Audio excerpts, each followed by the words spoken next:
ધોરણ 9 મિત્રો વિજ્ઞાન વિષયની અંદર એક પાઠ આપણે પૂર્ણ કર્યા બાદ આજે જીવ વિજ્ઞાનનો 5મો પાઠ સજીવોનો પાયાનો એકમ.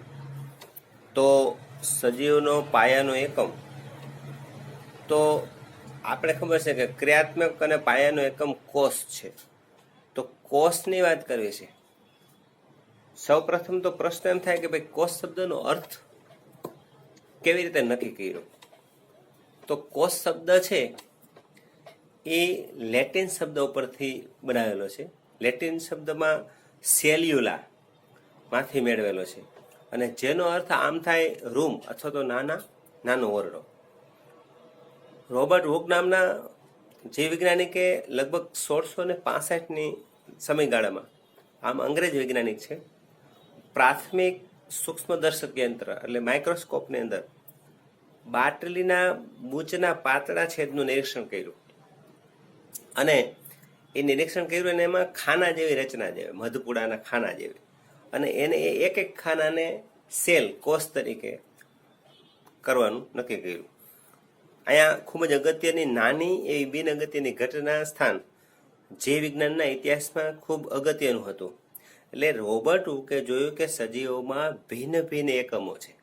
એના ઉપરથી નક્કી કર્યું કે સજીવોમાં ભિન્ન ભિન્ન એકમો છે અને આ એકમો માટે આજ સુધી જીવ વિજ્ઞાનના કોષ શબ્દનો ઉપયોગ થાય છે.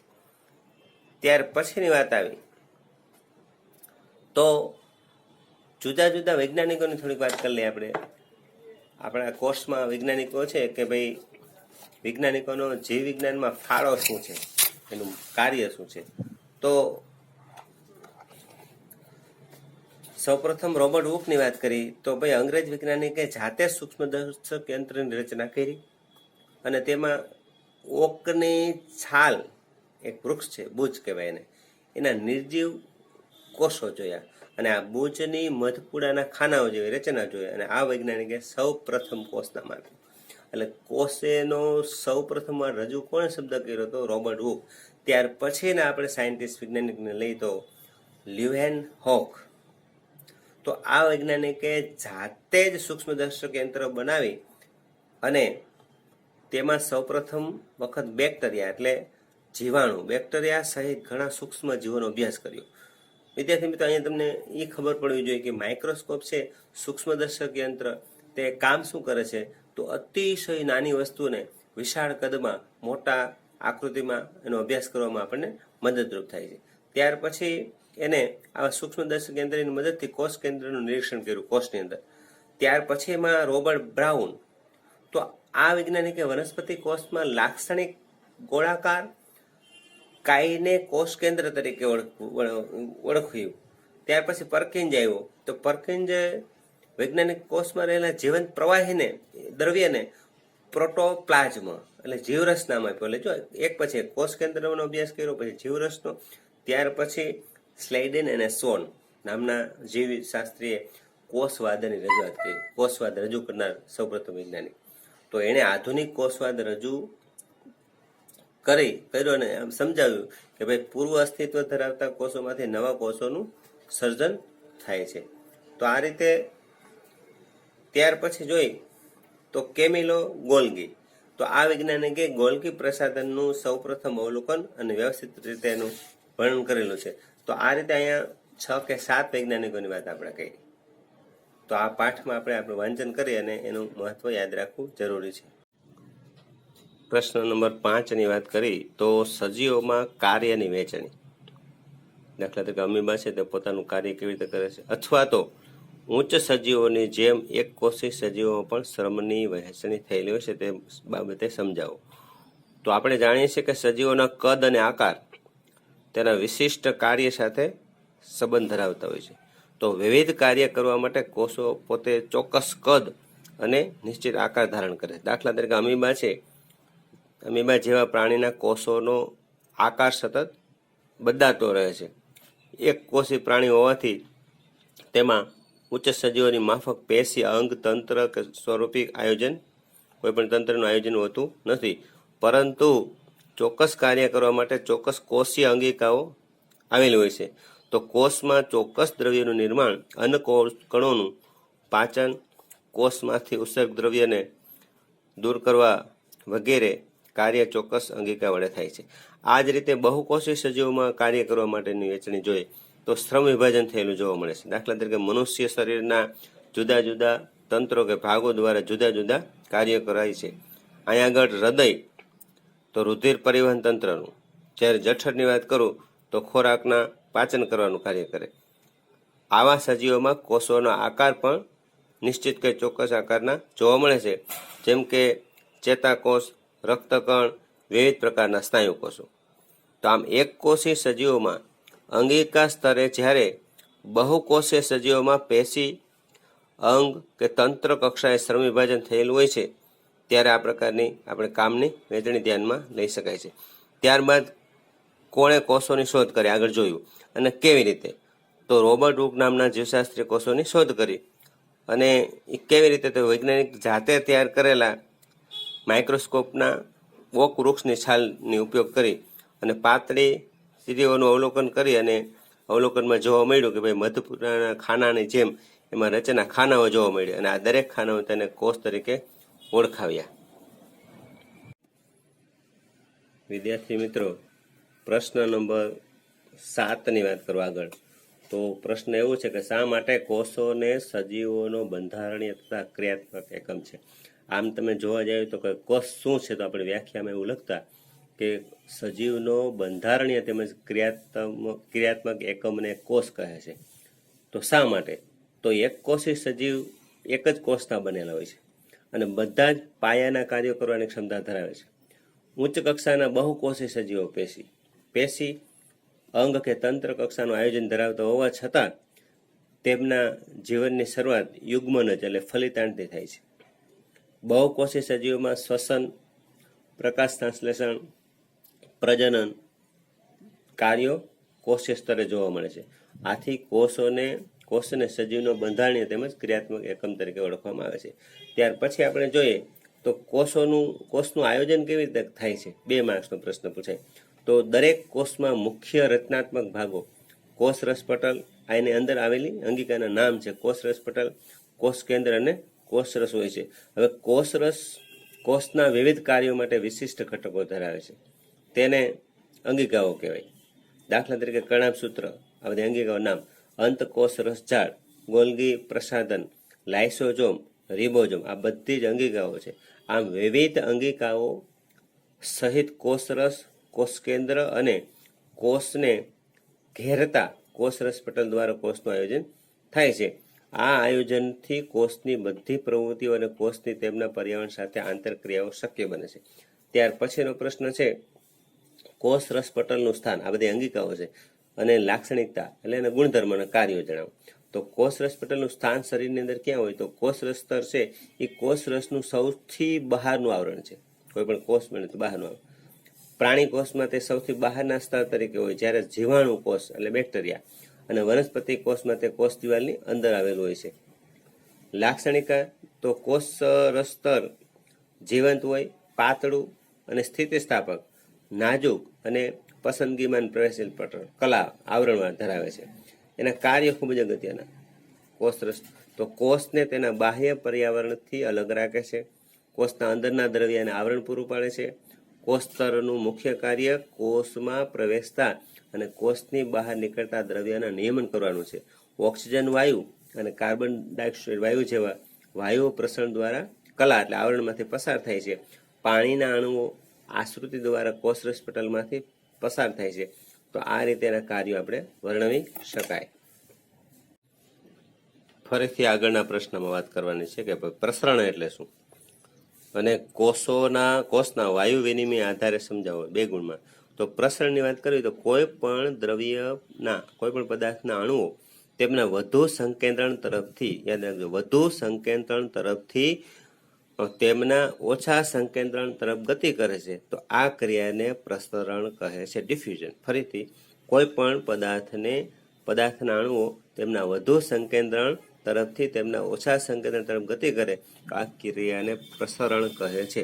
હવે એને આપણે સમજીએ તો જીવંત કોષોમાં વાયુ વિનિમય ક્રિયા પ્રસરણના સિદ્ધાંત જો જીવંત કોષોમાં કઈ ક્રિયાને કારણે?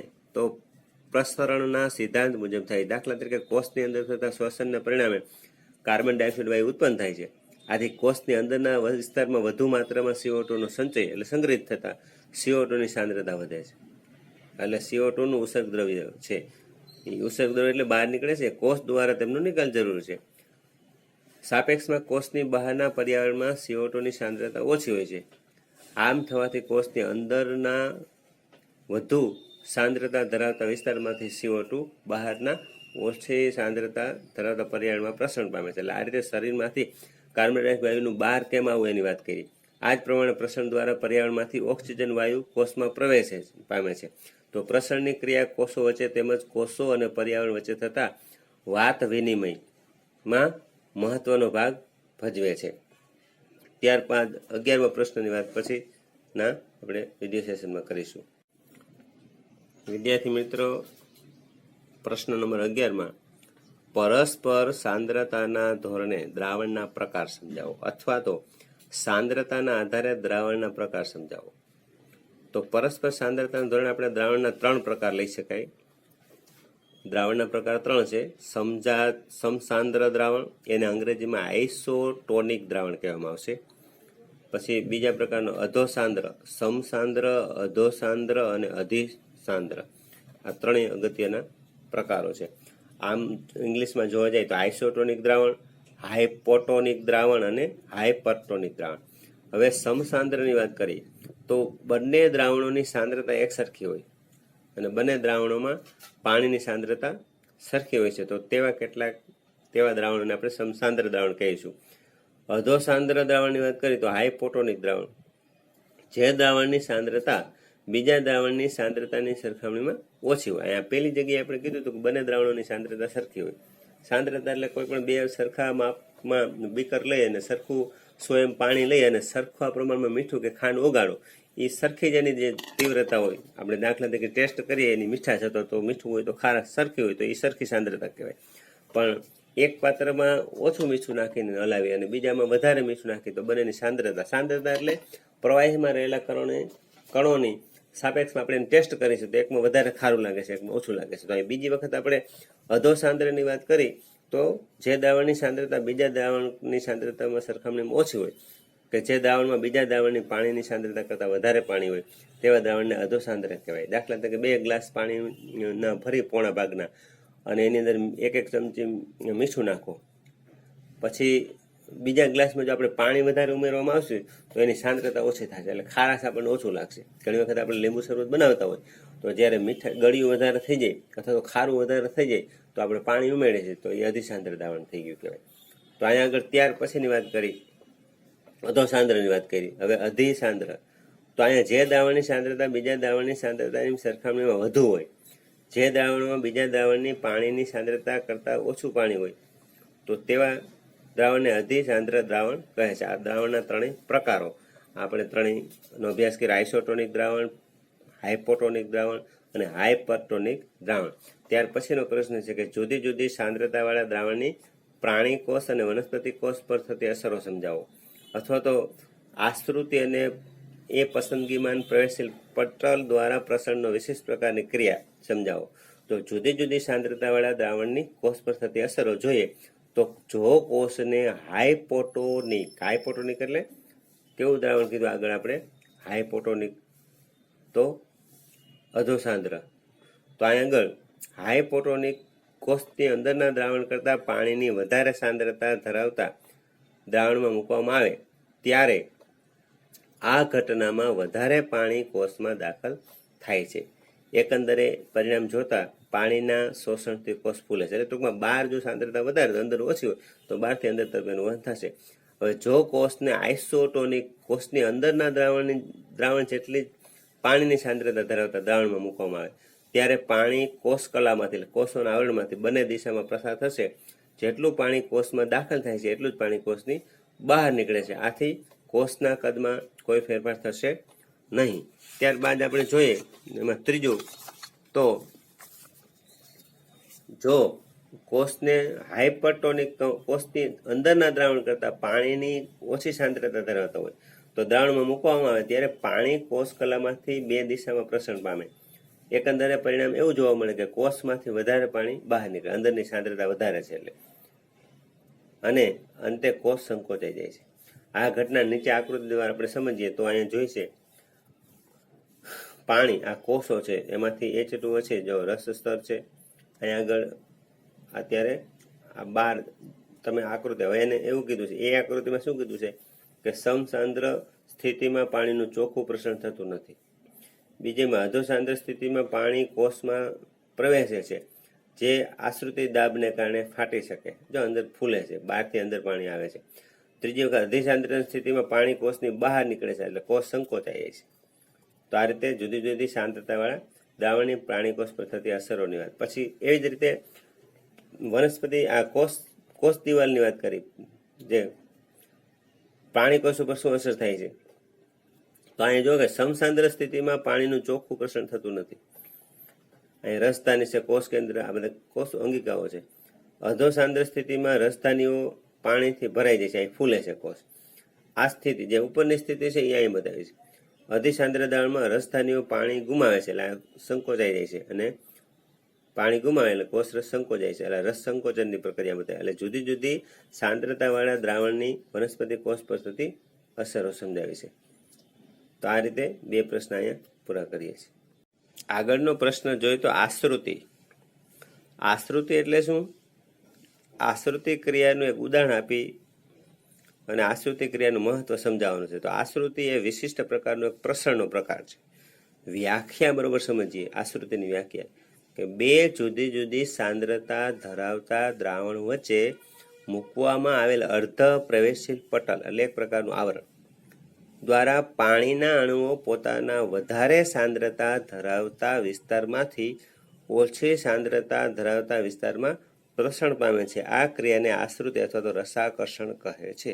ફરીથી આશ્રુતિ દાબ અથવા તો આશ્રુતિની વ્યાખ્યા અથવા તો રસાકર્ષણ 2 જુદી જુદી સાંદ્રતા ધરાવતા દ્રાવણ વચ્ચે મૂકવામાં આવે ત્યારે અર્ધ પ્રવેશશીલ પટલ દ્વારા પાણીના અણુઓ પોતાના વધારે સાંદ્રતા ધરાવતા વિસ્તારમાંથી ઓછી સાંદ્રતા ધરાવતા વિસ્તારમાં પ્રસરણ પામે છે. આ ક્રિયાને આશ્રુતિ રસાકર્ષણ કહે છે.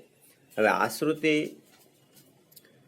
ક્રિયામાં પાણીના અણુઓ હાઇપોટોનિક એટલે અધો સાંદ્ર દ્રાવણમાંથી હાઇપરટોનિક અધિસાંદ્ર દ્રાવણ તરફ પ્રસરણ પામે છે. તો આઇસોટોનિક દ્રાવણોની પાણીની સમાન સાંદ્રતા વચ્ચે આશ્રુતિ ક્રિયા થતી નથી. ઉદાહરણ આપણે સૂકી દ્રાક્ષનું લઈએ તો સૂકી દ્રાક્ષ પાણીમાં આપણે ઘણી વખત પલાળતા હોય, મૂકતા હોય, તો થોડા સમય બાદ આપણે દ્રાક્ષમાં આપણે એનું અવલોકન કરીએ તો પાણી મેળવી અને દ્રાક્ષ ફૂલી જાય છે. આ જ રીતે લીલી દ્રાક્ષની વાત કરીએ. જો અહીંયા પહેલી વખત સૂકી દ્રાક્ષ ફૂલે છે એટલે એનો અર્થ એવો થયો કે અંદર ઓછી સાંદ્રતા એટલે બહારથી પાણીનું અંદર પ્રવેશ થયો. બીજી વખત લીલી દ્રાક્ષની વાત કરીએ તો એમાંથી આપણે સીમળાઈ જાય, દ્રાક્ષ સૂકી બનાવવાની વાત છે. તો આ લીલી દ્રાક્ષ ક્ષાર કે શર્કરાના દ્રાવણ સાંદ્ર દ્રાવણમાં મૂકતા ખાંડ ના કહેવાય, તો થોડા સમય બાદ પાણી ગુમાવીને ચીમળાઈ જાય છે. તો આનું મહત્વ શું? તો મીઠા પાણીના એક કોષીય સજીવો એટલે અમીબા કે પેરામેસિયમ જેવા ઘણા બધા અને મોટા ભાગના વનસ્પતિ કોષો આશ્રુતિ દ્વારા પાણી મેળવે છે. વનસ્પતિના દાખલા તરીકે મૂળ દ્વારા જમીનમાંથી પાણીનું શોષણ આશ્રુતિ દ્વારા જ એના સંપૂર્ણ બધા ભાગોમાં વિસ્તરણ થાય છે અહીંયા. તો આ રીતે આપણા પ્રશ્ન નંબર 13 અને ત્યાર પછી પ્રશ્ન નંબર મારે 14ની વાત કરવાની છે. તો જોઈ શકો છો કોષના જીવન માટેની જરૂરી બાબતો, ખૂબ જ અગત્યનો પ્રશ્ન. તો કોષના જીવન માટેની જરૂરી બાબતો, એક તો પેલી કોષ પ્રસરણની ઘટના દ્વારા પાણી અને વાયુ વિનિમય કરે છે, કોષનું કાર્ય. પછી બીજો કે કોષ તેમના બાહ્ય પર્યાવરણમાંથી પોષણ મેળવે છે, આજુબાજુના વિવિધ અણુઓ કોષોમાં તેમજ કોષની બહાર ઉર્જાના ઉપયોગ દ્વારા વહન પામે છે. આ 3 કોષના જીવન માટેની પાયાની જરૂરિયાતો છે. ત્યારબાદ પ્રશ્ન નંબર 15મો જોઈ લઈએ. તો કોષ રસ પટલની સંરચના જણાવી અને અંતર્વહનની સમજૂતી આપો. તો કોષ રસ પટલની સંરચનાનું અવલોકન વિષાણુ સૂક્ષ્મ યંત્ર એટલે આ ખૂબ જ અતિ સૂક્ષ્મ ઇલેક્ટ્રોનિક માઇક્રોસ્કોપ વડે થઈ શકે. તો કોષ રસ પટલ કાર્બનિક અણુ પ્રોટીન અને લિપિડનું બનેલું છે. જો એમાં કયા દ્રવ્યનું કોષરસ પટલ બને છે? અંતર્વહન, તો અંદરની જે કોષરસ પટલની તરલતા, એની અંદર જેમ પાણી કેમ તરલ પદાર્થ છે, તો તરલતાને કારણે કોષ બાહ્ય પર્યાવરણમાંથી ખોરાક તેમજ અન્ય દ્રવ્યોનું ગ્રહણ કરે છે. આ ક્રિયાને અંતર્વહન કહેવાય. અમીબામાં ખોરાક અંતવહનની ક્રિયા દ્વારા થાય છે. આ અમીબાનું ઉદાહરણ છે. આ રીતે પ્રશ્ન નંબર આપણે 11, 14 અને 15, પ્રશ્ન નંબર 14 અને 15, અને આગળ આપણે જે 13મો પ્રશ્ન ચર્ચા કરી.